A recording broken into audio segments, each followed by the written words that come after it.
folks, right, I have been working away on Unreal Engine and Paper 2D and sprites and stuff like that. So I've been creating a sort of a Doom style level. I just finished the course on it and I've learned a hell of a lot, has to be said. So I'm quite proud of myself. And I mean, this is just a little demo, just of the bits and pieces that I've been able to implement. So let's see, I'm going to run it on the selected viewport. So you can sort of see that we've got an enemy that comes, we've got some melee damage here, melee enemy, and he hacks away at the armor, hacks away at the health here eventually. So there we go. If you watch the little dude's icon, the little face, you can see a little bit of blood trickling down. He starts to look really, really bad after a while. Yeah, his face just looks like a smashed hamburger there. You get a little game over screen and it just pops us back again.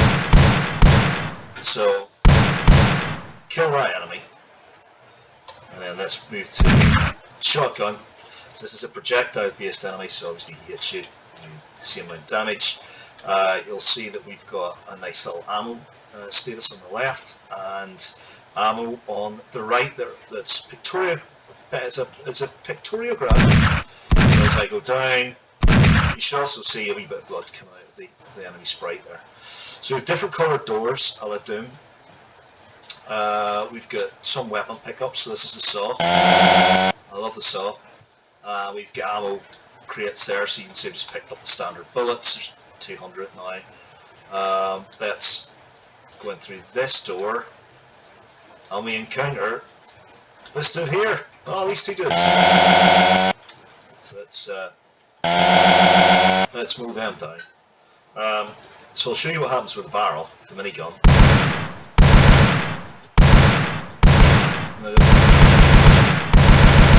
Oh, the barrels actually do have radius damage. You saw there. And it's good, so it's basically got a bit of splash damage there, so if it'll take out enemies and it will take out you as well, so you've got to be really careful. So let's see, and you can pick up, like there's the shotgun, for example. I really do like the shotgun.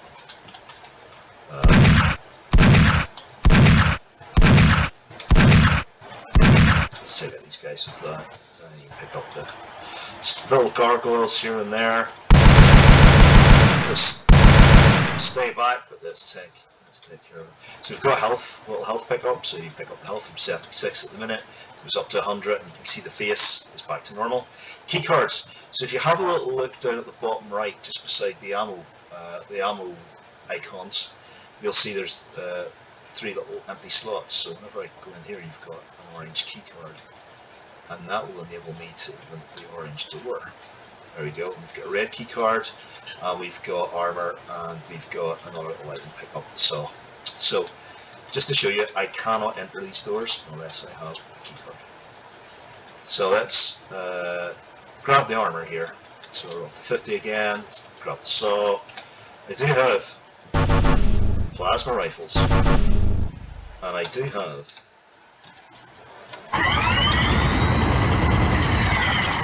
a BFG as well. So let's see what happens with BFG. It's a one-shot kill. So let's go. Let's grab the rocket launcher. Let's grab the blue key, which is the final key, so you can see all the keys are aligned. So we rocket and we'll pick up there.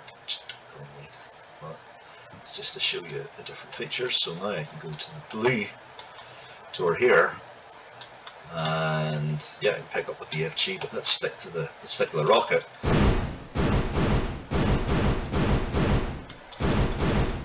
I really should make the rockets a bit more powerful, but it takes 5 hits with a rocket to do the enemy damage, but I should change that a little bit, I think. Here we've got that. I do love that. I love that. So we've got some lava. So if you stand in the lava, you start to get hurt. So that's some of the features there of the game. And then you have one feature. So there we go, and it takes you right the way back to the beginning.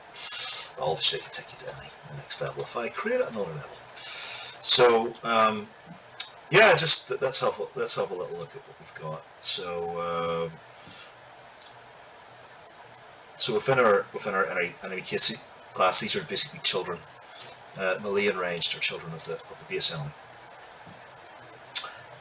So we've got our viewport here. So we've got our lovely little enemy sprite there. And I've created a couple of flip books. So the flip books just basically, yep, so they've got the enemy death animation, and then after that plays, then you've got the enemy died. So it's just the standard sort of enemy that's dead. Image. Bit about graph.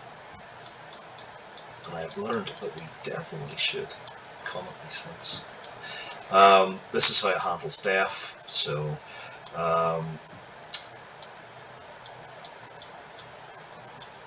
we've got AI controllers linked to the behavior trees.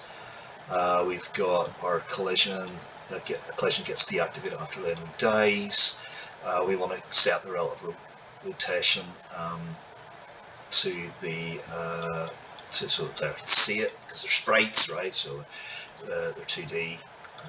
And then we've got the flip books. It sets the flip books on death, play a little animation, and then we have the destruction of the actor. And this is basically a lot of code in here that handles the enemy state. So what I did was I just collapsed it down, collapsed the node down. You can see why. Spaghetti junction here. So we've a lot of switches on attacking states there. So the various attacking states. So this is a hybrid enemy, so it can attack either ranged or melee. And yeah, hopefully I'm giving you a good overview of this. So we do have, like, once the enemy sees the player, it will issue a ranged attack. If the player is quite close to the enemy, then it will come and do a melee attack instead. So there you go. Sort of that.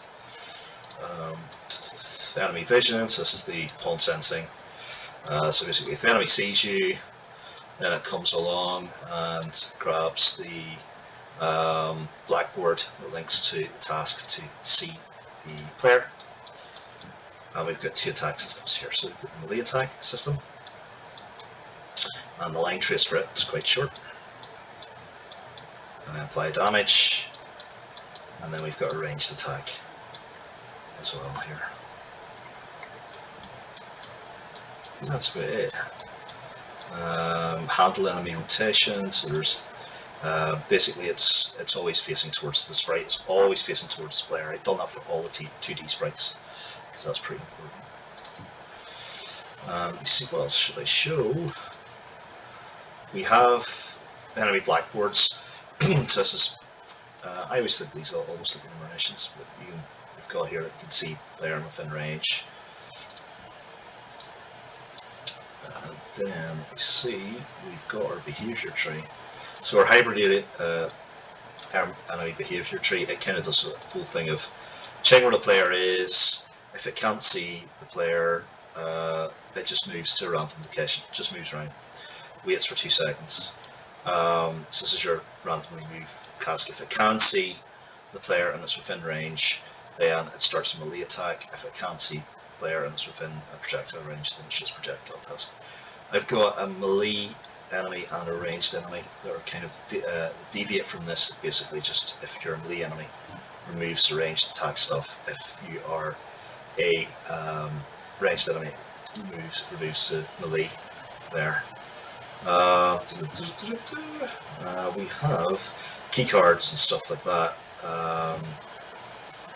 Actually, love the door. Lava was a lot of fun to do. So I did with the lava. I just created a material that tiled this way, and it's just fun to create that little bit of animation. Really simple as well. Okay, kind of running out of time here, so there's 10 minutes. But hopefully it's just gives you a little bit of an overview of sort of how far I've come with Unreal Engine. I really enjoyed making this, so now I'm going to concentrate on starting to make some multiplayer games now. I've got a couple of courses in that.